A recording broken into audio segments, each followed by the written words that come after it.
All right, so today let's talk about picky eating. You know, the type of little ones that no matter what you put on their plate, they don't want it unless it's a hot dog, a chicken nugget, macaroni and cheese, some kind of carb or junk food, and you're like, you're ready to pull your hair out, and just meal times are no longer enjoyable, and you have so many worries about their nutrition and health overall. So let's get into it.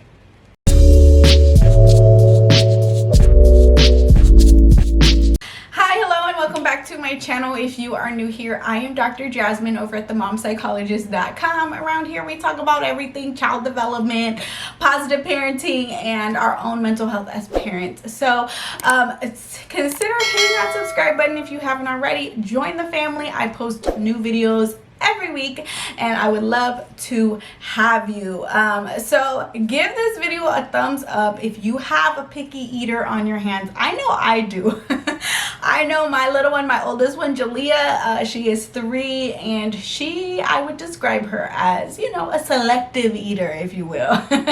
So let's get into this mom's question. So she says, what's the best way to deal with picky eating? I'd like my 4-year-old to have a positive relationship with food and eating, but I also want to make sure she's eating a good variety of food and not developing any nutritional deficiencies. Now, I want to begin this whole discussion about picky eating by saying make sure you rule out with your child's pediatrician any medical reasons why they might be a picky eater, like any sensory issues or eating issues. So be sure to check out, or be sure to rule out, I should say, anything related of that sort. But in general, when we think about eating, it's just like bedtime. It's just like potty training, in the sense that we don't have control over what our child actually eats and how much they eat, unless we want to force it down their throat, which I never ever recommend. We have to know what our role is and what our child's role is when it comes to meal times, right? So what we control as parents is we can control what actually they are served on their plate, right? What kind of meals and snacks they have, whether or not they're nutritious or not, and we have control or influence over how they learn about mealtime behavior. We can teach them about healthy foods and the benefits of healthy foods and healthy eating and a healthy lifestyle in general. But when it comes to what they eat and how much they eat, that is up to your child, right? They have control over what they actually put in their mouth and how much of it they put in their mouth. And so it's really important to constantly remind yourself of what your role is and what your child's role is, because here's the thing is children, they have a healthy need for power and control, right? We all do. And so if they sense that we are too emotionally invested in this, they are going to take this as their cue to exert more power and control, because they can. So, you know, remember, it takes 2 to tango. It takes 2 to engage in a power struggle. So don't engage in it, because you won't win.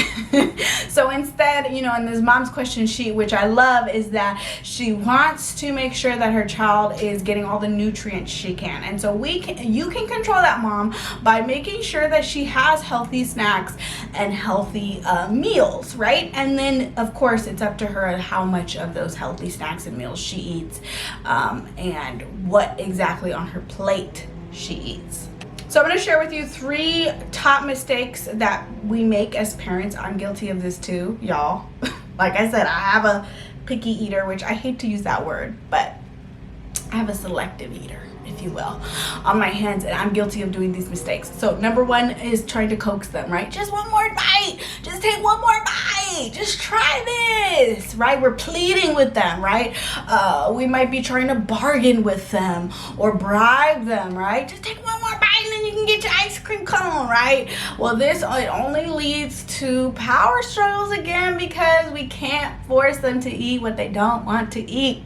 And the more we try to force, the more they're like, oh, now I really don't want to take that bite. Why are you so emotionally invested in this? And also too, it's really important to think about, you know, the overall picture of this, right? And we want our child to be intuitive eaters, right? We want them to be in tune with their body signals and eat when they're hungry and stop when they're full. So when we're trying to coax them to eat more than what they want to, we are diminishing their natural ability to intuitively eat, and we're actually encouraging overeating, right? So that's number one. That's mistake number one, is trying to coax them to eat every last bite or just one single bite. And think about it, what really is, how much nutritional value is in one bite?